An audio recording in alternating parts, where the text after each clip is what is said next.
We're going to start today's chapel by standing together and singing hymn number 376, the first and second verses only.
You're mad bonkers, completely off your head, but I'll tell you a secret.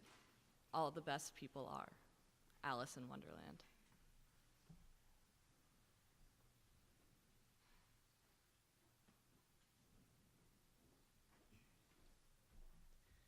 When life seems hard, the courageous do not lie down and accept defeat. Instead, they are all the more determined to struggle for a better future. Her Majesty, Queen Elizabeth II.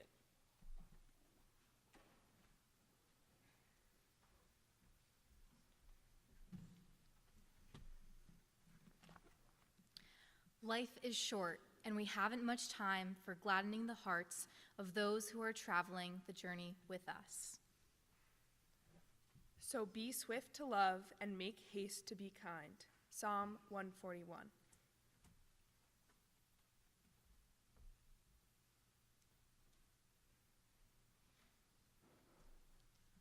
And the boy loved the tree very much, and the tree was happy, the giving tree.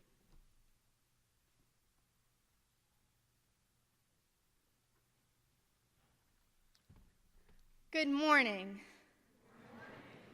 and welcome to my happy place. My name is Maggie McCarthy. I'm a sixth form boarder from New York City who is lucky enough to be president of the John Hay Society, the oldest student organization on campus, and this chapel is my favorite place on earth. For many of you, you avoid this place like an 8:20 Saturday a.m. class, but believe it or not, I would spend all day in here if I could. You see, my first few days here at Westminster, it was not my happy place. Not in the slightest. For those of you who know me, you can attest to the fact that I am an unusually happy person. But during my first few days here, I felt nothing like my normal self. I was pretty shy, and I walked around campus with a red face and puffy eyes, fresh from a good old Kelter stairwell cry. While it was my choice to come to Westminster, for the first time, I regretted my decision. What crazy person would leave their city, their school, their friends, and their family during a pandemic to go cry in a stairwell 60% of the day. Perhaps it was after my hall parent begged me to go on a walk and get out of the dorm, or after I got teary, or, well, let's face it, fully bawled in Mr. Court's Zoom class, that I found my way into this very chapel.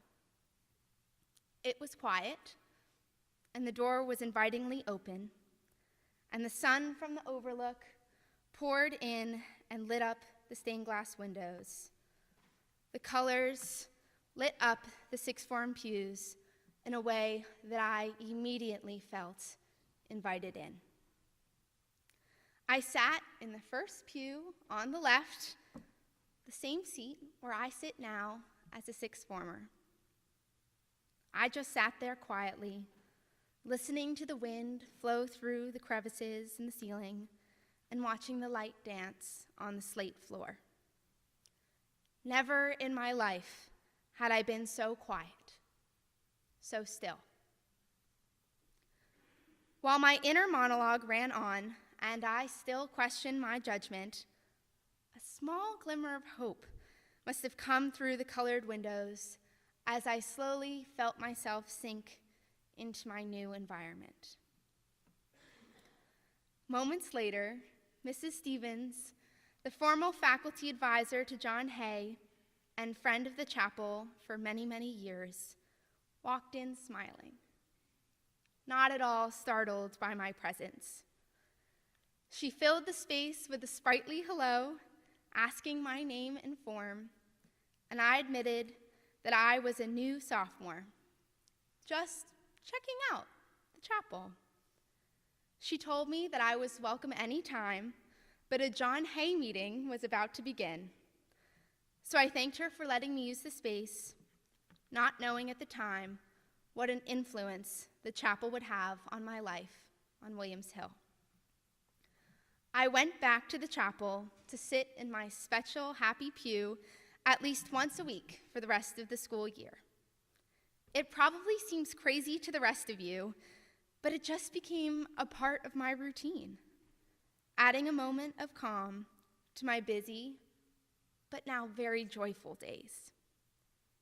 Flash forward to today, knowing that attending Westminster has been the hardest, but the best thing I ever did. I know that this chapel has so much to do with that. On my very first visit to Westminster, my tour guide explained the story of our school mascot, the martlet. You see, the martlet is a mythical footless bird that is known to fly from place to place without stopping to rest. All around campus, you will find martlets, but the only place you will see a martlet depicted with feet is right here in the chapel. You see, the one place these birds can find calm here at Westminster is in the chapel, kind of like me on those first few days on campus. And while the chapel may not be where you would put your own personal footed martlet, everyone deserves a place where their heart feels full and their feet can rest. Whether it be backstage, in the spotlight, in the lab, on the soccer field, or on the ice, wherever your happy place is, I encourage you to share it, nurture it, soak it up. While the chapel is at the top of my list, I also find myself happiest at the beach with my grandparents and my parents and my best friend Jane in Quogue, the happiest town on earth, or walking around the city with my sister Sadie, or playing mixed doubles with my brother Will. I have even found many more happy places at Westminster, from the JV field hockey field, to the squash courts during matches, to the tennis courts on a spring day, late nights in Kelter my sophomore year with the best hallway in the world, Saturday nights in Edge House with Ruthie and Ava, my wallmates forever, giggling at breakfast with my roommate Catherine and the wonderful Emma Mason, and many, many more. For those of you who are feeling similarly to the way that I felt when I first arrived on the Hill, I promise you, your happiness is just around the bend. No doubt about it. There's a place for you here. I believe in you. Everyone is here for their very own special reason. This chapel weaves in and around my story, and I am so thankful for its place in my life. I hope to go on to find many more happy places, but no matter where the world takes me, I know that Andrews Memorial Chapel will always take up a very large space in my heart.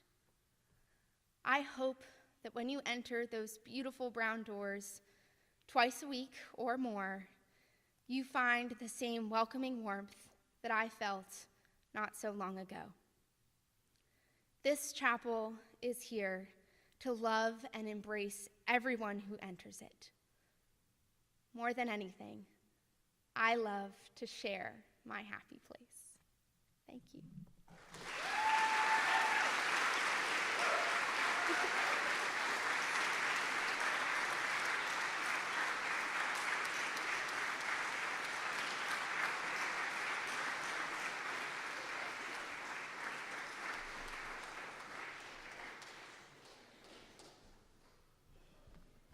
That was phenomenal. As many of you know, we do offertories several times throughout the year, and I just wanted to share that our first offertory is NAMI. NAMI stands for the National Alliance of Mental Illness, and we just had our assembly the other day with them. Ending the Silence is a presentation created by NAMI to help teach middle school and high school age youth about the warning signs of mental health conditions and what steps to take if you notice symptoms of these conditions. As always, donations are completely optional, but greatly appreciated. There will be cash donations in the back of the chapel, or we accept Venmo at Westminster-Martlets, and make sure that in the little note that you say that that donation is an offertory, or you can just say NAMI. Thank you.